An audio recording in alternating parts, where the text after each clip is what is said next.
It is noon, in the middle of summer, 900 years ago. You are in Yazd, a city in the Persian desert, and the air is over 40 degrees Celsius. The streets are empty. The mud walls are too hot to touch. Even the shadows feel warm. Then you duck through a low doorway into a merchant's house, and the air moves. It slides over your skin, cool and steady, like the room is breathing. No fan, no machine, no electricity. Nobody on Earth will flip a light switch for another 700 years. And yet this room is making its own weather.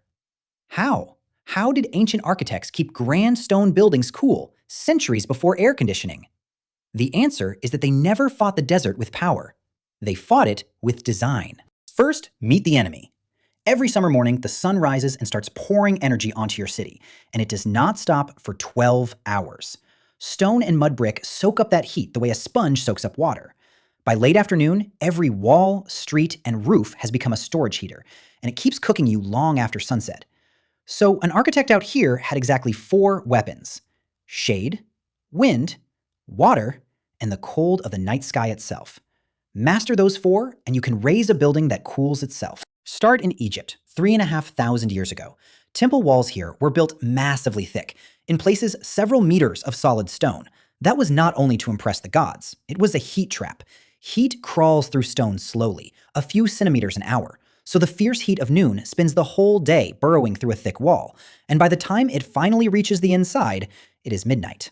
The wall then dumps that heat back out into the cold desert night and starts fresh at dawn. Engineers call it thermal lag. The wall works like a flywheel, smoothing scorching days and cold nights into one steady, bearable indoors. Step into the Great Hall at Karnak at noon, even today, and you can feel it. The stone is still holding on to last night. Trick 2 comes from Greece, and it starts with a philosopher.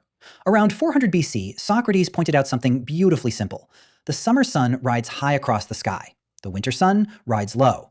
So if you face your house south and give it a deep porch, the roof blocks the high summer sun, while the low winter sun slides in underneath. A house, in other words, can be a sundial that shades itself. Greek builders laid out whole towns on that principle. Hot old cities pushed the same idea into their streets. They kept the lanes narrow and the walls tall on purpose, so buildings shade each other, and noon only ever touches a thin stripe of ground. Then they painted everything white to bounce the sunlight straight back at the sky. Those blinding white island villages are not a fashion statement. They are armor. Trick 3, the courtyard. From Rome to Damascus, hot climate houses turned their backs on the street, blank outer walls, and inside a private square of open sky. Because that square is not a garden, it is a cold trap. Desert night air is cold and heavy. After dark, it sinks, and it pools in the courtyard like water filling a cup.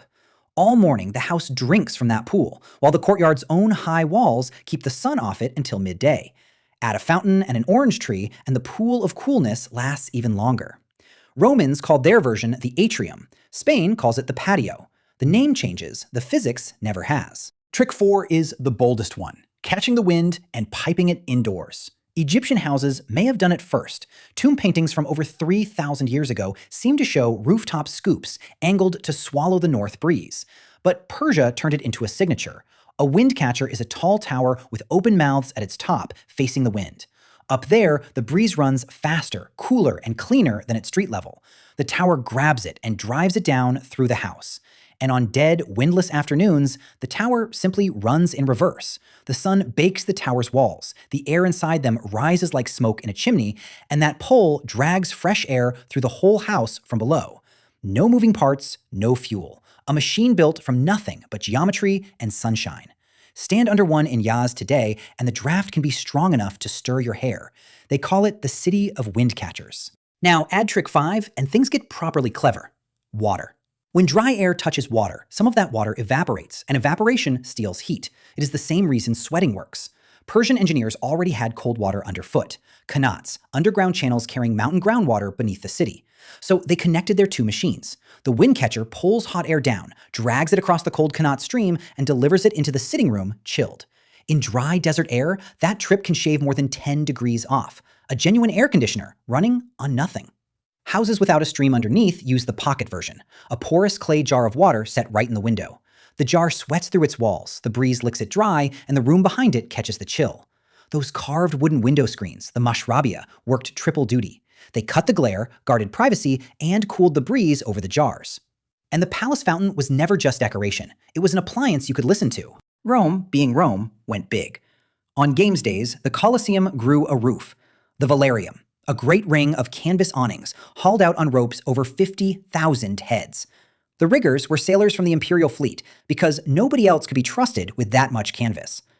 Rich Romans also cooled themselves from the inside, with snow. Mule trains carried mountain snow into the city, packed in straw.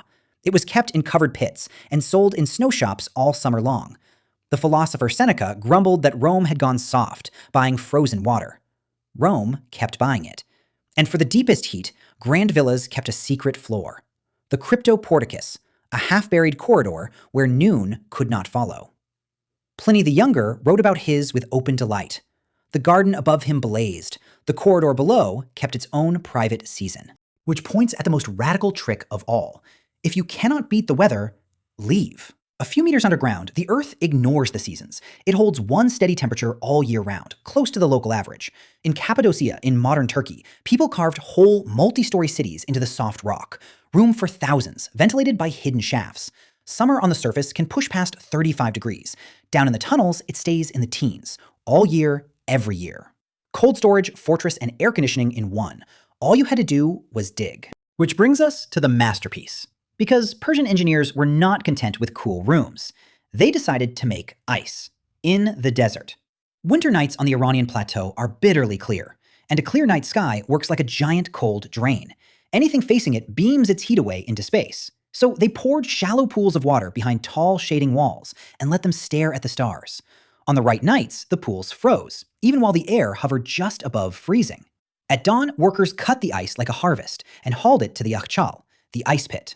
Picture a step-sided mud brick cone, more than 10 meters tall, over a deep sunken pit, with walls 2 meters thick at the base. The ice went in through winter, layered with straw. Meltwater drained out through the floor. The thick walls and the buried pit did the rest. And in the middle of July, in one of the hottest countries on Earth, there was ice. They shaved it into fruit syrups and called the drink sharbat. Say that a few times and you get sherbet and sorbet. More than 2,000 years before the refrigerator, the desert had a cold chain. None of it was shared evenly, of course. The grandest cooling served gods, kings, and merchants first. Everyone else slept on the roof. And the tricks had limits. Evaporative cooling fails in humid air. Thick walls struggle wherever nights stay hot. But the strangest chapter came last.